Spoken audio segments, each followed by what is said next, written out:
తనకు తానే సర్వాంతర్యామి అనుకున్న ఆ ఎమ్మెల్సీకి చివరకు చెక్ పడిందా? కుప్పం ఇన్ఛార్జ్ పదవి నుంచి తప్పించడం వెనుక అసలు కారణాలేంటి? స్థానిక నేతల ఫిర్యాదులు, అవినీతి ఆరోపణలు, అంతర్గత విభేదాల నేపథ్యంలో అధిష్టానం దిద్దుబాటు చర్యలు చేపట్టిందా? ఒకప్పుడు అధిష్టానానికి అత్యంత సన్నిహితుడుగా గుర్తింపు పొందిన నేతను ఇప్పుడు ఎందుకు పక్కకు పంపించారు? కుప్పం రాజకీయాల్లో చర్చనీయాంశంగా మారిన ఈ వ్యవహారంపై ప్రత్యేక కథనం. ప్రకాశం జిల్లాలో ప్రముఖ విద్యా సంస్థ ప్రకాశం ఇంజనీరింగ్ కాలేజీ చైర్మన్గా గుర్తింపు పొందిన కంచర్ల శ్రీకాంత్, ప్రకాశం, నెల్లూరు, చిత్తూరు జిల్లాల పట్టభద్రుల నియోజకవర్గం నుంచి ఎమ్మెల్సీగా గెలిచి రాజకీయాల్లో గుర్తింపు సంపాదించారు.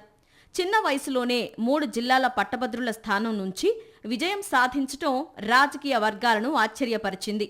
ఎమ్మెల్సీగా ఎన్నికైన తర్వాత అధిష్టానానికి దగ్గరవుతూ వేగంగా ఎదిగిన నాయకుడిగా గుర్తింపు పొందారు. ముఖ్యంగా చంద్రబాబు కోటరీలో స్థానం సంపాదించడంతో పార్టీలో ఆయన ప్రభావం మరింత పెరిగిందని చెప్తారు. అదే సమయంలో కుప్పం రాజకీయాల్లోనూ ఆయన ప్రాధాన్యం పెరిగింది. చంద్రబాబు సొంత నియోజకవర్గమైన కుప్పం ఇన్ఛార్జ్ బాధ్యతలు చేపట్టిన తర్వాత పార్టీలో కంచర్ల శ్రీకాంత్ ప్రభావం మరింత విస్తరించింది. ముఖ్యమంత్రి కుటుంబంతోనూ ఆయనకు అనుబంధం పెరిగిందనే ప్రచారం సాగింది. కుప్పంలో పార్టీ వ్యవహారాలను పూర్తిగా తన చేతుల్లోకి తీసుకున్న కంచర్ల శ్రీకాంత్ అక్కడ కొత్త నాయకత్వాన్ని ప్రోత్సహించారనే అభిప్రాయాలు వినిపించాయి. జిల్లా స్థాయిలోనే కాకుండా పొరుగు నియోజకవర్గాల వ్యవహారాల్లోనూ జోక్యం పెరిగిందని పార్టీ వర్గాలు చెబుతున్నాయి. దీంతో కొంతకాలంలోనే యువ నాయకుడి నుంచి కీలక నేతగా ఎదిగారు. అయితే అదే వేగంతో వివాదాలు కూడా ఆయనను చుట్టుముట్టాయి. కుప్పం నియోజకవర్గంలో కొంతమంది నాయకులను మాత్రమే ప్రోత్సహిస్తూ మిగిలిన వారిని పక్కన పెడుతున్నారనే అసంతృప్తి పెరిగిందని చెప్తున్నారు. పార్టీ కార్యక్రమాలు, అభివృద్ధి పనులు, కాంట్రాక్టుల వ్యవహారాల్లో ఒక వర్గానికే ప్రాధాన్యం ఇస్తున్నారనే ఆరోపణలు వచ్చాయి. స్థానిక నాయకుల అభిప్రాయాలను పట్టించుకోవడం లేదని, తనకు నచ్చినట్లు వ్యవహరిస్తున్నారనే విమర్శలు వ్యక్తమయ్యాయి. ఈ అసంతృప్తి క్రమంగా అధిష్టానం దృష్టికి వెళ్లిందని రాజకీయ వర్గాల్లో చర్చ సాగుతోంది. కేవలం కుప్పంలోనే కాకుండా ఇతర ప్రాంతాల్లోనూ కంచర్ల శ్రీకాంత్పై ఆరోపణలు వచ్చాయి. ప్రకాశం జిల్లాలో చెరువుల ఆక్రమణలపై గ్రామస్తులు ఆందోళనకు దిగారనే ప్రచారం జరిగింది. చిత్తూరు జిల్లాలో భూ వ్యవహారాలకు సంబంధించి కూడా ఆరోపణలు వచ్చాయని చెప్తున్నారు.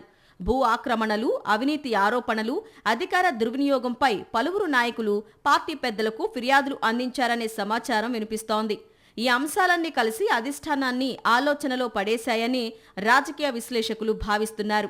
మరోవైపు చిత్తూరు జిల్లాలోని పలువురు సీనియర్ నేతలతో కంచర్ల శ్రీకాంత్కు విభేదాలు తీవ్రస్థాయికి చేరుకున్నాయనే ప్రచారం సాగుతోంది.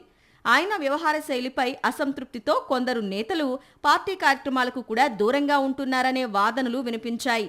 జిల్లా రాజకీయాల్లో సమన్వయం దెబ్బతింటోందని, అంతర్గత విభేదాలు పెరుగుతున్నాయని అధిష్టానం దృష్టికి తీసుకెళ్లినట్లు తెలుస్తోంది. కుప్పం వంటి కీలక నియోజకవర్గంలో వర్గపోరు పెరగడం పార్టీకి ఇబ్బందికరంగా మారిందనే అభిప్రాయం వ్యక్తమవుతోంది. ఈ పరిణామాల నేపథ్యంలోనే కుప్పం ఇన్ఛార్జ్ బాధ్యతల నుంచి కంచర్ల శ్రీకాంత్ను తప్పించాలని నిర్ణయించినట్లు సమాచారం. స్థానిక నేతల అసంతృప్తిని తగ్గించడమే కాకుండా పార్టీ అంతర్గత సమతౌల్యాన్ని కాపాడేందుకు ఈ నిర్ణయం తీసుకున్నారనే విశ్లేషణలు వినిపిస్తున్నాయి. చాలా కాలంగా వస్తున్న ఫిర్యాదులపై అధిష్టానం స్పందించిందనే అభిప్రాయం వ్యక్తమవుతోంది. అయితే పదవి నుంచి తప్పించిన వెంటనే పూర్తిగా పక్కన పెట్టకుండా కంచర్ల శ్రీకాంత్కు మరో బాధ్యత అప్పగించారనే ప్రచారం రాజకీయ వర్గాల్లో చర్చనీయాంశమైంది. పార్టీకి, నాయకత్వానికి సేవలు కొనసాగించేలా అవకాశం కల్పించారనే వాదన ఒకవైపు వినిపిస్తుండగా, మరోవైపు ఇంతటి ఆరోపణలు ఎదుర్కొంటోన్న నేతకు ప్రాధాన్యం ఇవ్వడంపై పార్టీ శ్రేణుల్లో ఆశ్చర్యం వ్యక్తమవుతోందని అంటున్నారు.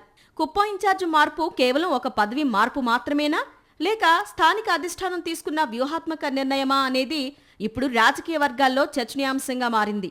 కుప్పంలో కొత్త ఇన్ఛార్జ్ ఎలా రాణిస్తారు, కంచర్ల శ్రీకాంత్ రాజకీయ భవిష్యత్తు ఎలా ఉండబోతోంది అన్నది రాబోయే రోజుల్లో తేలనుంది.